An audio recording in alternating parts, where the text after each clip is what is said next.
இன்று வந்த சூரியனை ஏழை குடிசையில் கண்டேன். வெல்கம் தமிழ் டிவி வீவர்ஸ் யாவருக்கும் இனிய வணக்கம். இன்று நாங்கள் பார்க்க இருக்கும் விடயம் சுப்பிரமணிய சுவாமியின் மகள் இஸ்லாத்தை ஆதரிக்கின்றாள் தொடர்பான தகவலை பார்க்க இருக்கின்றோம். அவர் அளித்த பேட்டியின் சின்ன சுருக்கம் ஒன்றை உங்களுக்கு தருகின்றோம். வாருங்கள் நண்பர்களே, தொடர்ந்து பார்ப்போம். பாரம்பரிய பிராமண குடும்பத்தில் பிறந்த நீங்கள் எப்படி இஸ்லாத்தையும் இஸ்லாமியர்களையும் ஆதரிக்கின்றீர்கள் என நெறியாளர் கேட்டதற்கு சுப்பிரமணிய சுவாமியின் மகள் சுஹாசினி கொடுத்த பதில்கள். என் தந்தை உட்பட வீட்டில் உள்ளவர்களுக்கு பூஜை புனஸ்காரங்களில் அதிக ஈடுபாடு உண்டு. இருந்தாலும் எனக்கு இஸ்லாத்தின் மீது அதிக ஈர்ப்பு ஏற்பட்டதற்கு இறைவனே காரணம்.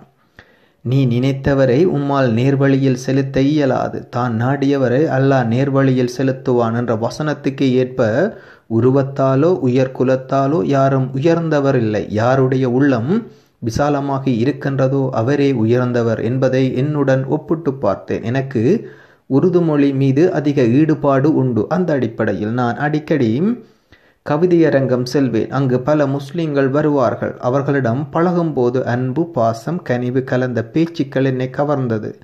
இவர்களையா தீவிரவாதிகள், பயங்கரவாதிகள், இவர்களுடன் பேசக்கூடாது, பழகக்கூடாது என நம்மை தடுக்கிறார்கள் என கவலை என்னை ஆட்கொண்டது. குர்ஆன் வசனத்தை கவிதையாக முசாராக்களில் பாடினார். ஒரு பெண் யாரை காப்பாற்ற நினைத்தாலும் சிலந்தி வலையாக கேடயமாக கொண்டு காப்பாற்றுவான். யாரை உயர்த்த நினைக்கின்றானோ அவரை கடலை பிளந்து வழி கொடுப்பான். யாருடைய உயிரை எடுக்க நினைக்கின்றானோ கொசுவை கொண்டே உயிரை பறிப்பான். இஸ்லாத்தின் மீது தவறான கருத்துக்கள் திணிக்கப்படுகிறது. உலகம் முழுவதும் தவறான நம்பிக்கை விதைத்திருக்கின்றார்கள். நான் அதை மாற்ற துடிக்கின்றேன். உலகம் முழுவதும் மாற்ற முடியாது என்றாலும் என் வீதியிலிருந்து, என் சுற்றுப்புற சூழலிலிருந்து மாற்ற போராடுகின்றேன். ஆரம்பத்தில் இஸ்லாமியர்களுடன் பழக வேண்டாம் என பல உறவினர்களும் தோழிகளும் கூறினார்கள். அவர்கள் கெட்டவர்கள், தீவிரவாதிகள் என கூறி பயந்தார்கள். அவர்கள் பயத்தை மாற்றினேன். தற்போது அவர்களே இஸ்லாத்தை விரும்பி படிக்கின்றார்கள், புத்தகங்களை கேட்கிறார்கள், ஆலோசனை கேட்கிறார்கள். அவர்களுக்கும் இஸ்லாத்தின் மீது நம்பிக்கை பிறந்தது.